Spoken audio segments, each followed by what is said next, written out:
Capitol Hill. There are new documents. They come from House Democrats showing former President Donald Trump received nearly $8 million from 20 different foreign governments while he was in office. Well, Chris, I just left a briefing from Democrats on the House Oversight Committee where they gave us this report. It's a 156-page exhaustive report that details only 2 years of the Donald Trump presidency. The number one country that over this 2-year period was China, which, of course, Donald Trump has been a fierce critic of China, particularly China as it relates to Hunter Biden, the current president's son, and the impeachment investigation that is underway by oversight Republicans. And Saudi Arabia was another one of the countries of which had spent close to $1 million in patronizing Trump-associated businesses. They believe that this is a violation of the Emoluments Clause of the U.S. Constitution and that there should be a penalty.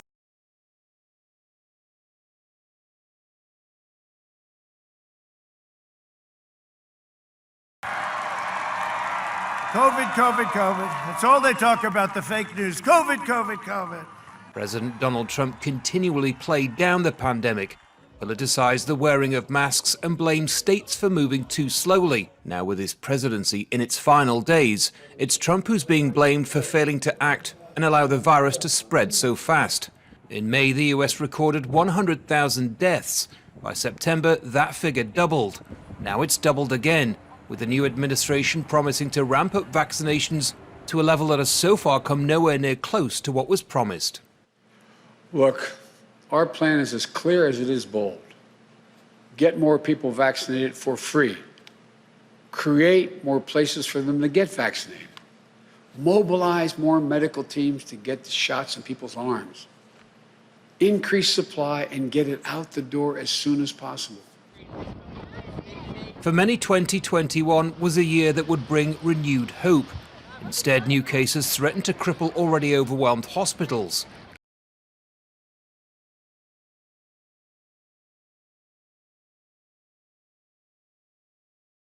We were leaving Afghanistan with dignity and strength.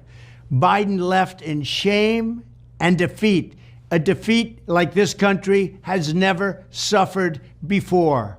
This month marks the 2-year anniversary of the most embarrassing event in the history of our country, Joe Biden's disastrous surrender in Afghanistan.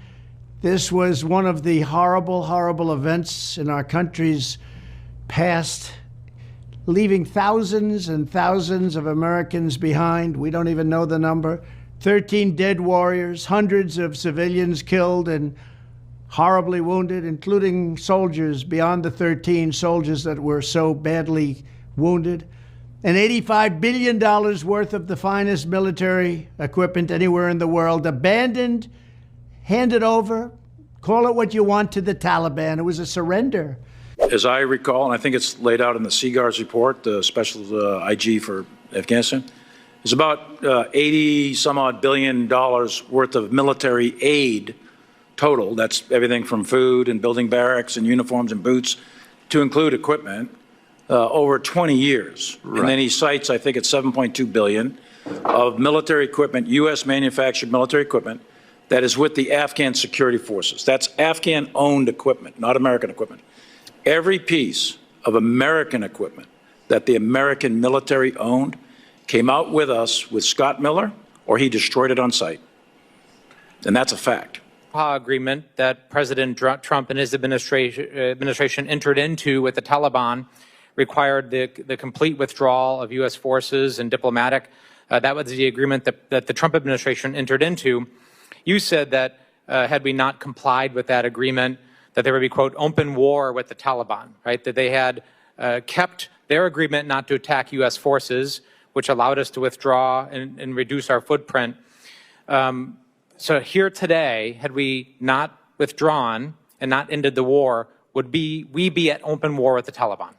And the State Department negotiated with the Taliban to get that extended, Zal-Khalilzad did, to get that extended until September, I guess it was, to buy some additional time. With due respect, Grant, I mean, like, veterans, you know, being one, right, and our friends are over there. Right. We followed this closely from multiple administrations, and we know the Trump's administration's efforts here were fairly weak. that they were trying to limit the number of people that would get out, and so there was coordination problems. Joe, I'm going to cut you. I'm already weak. I'm already low on time, Joe. Cut him off, please. Cut him off now. Cut him off now. You're not going to blame this on President Trump on my show.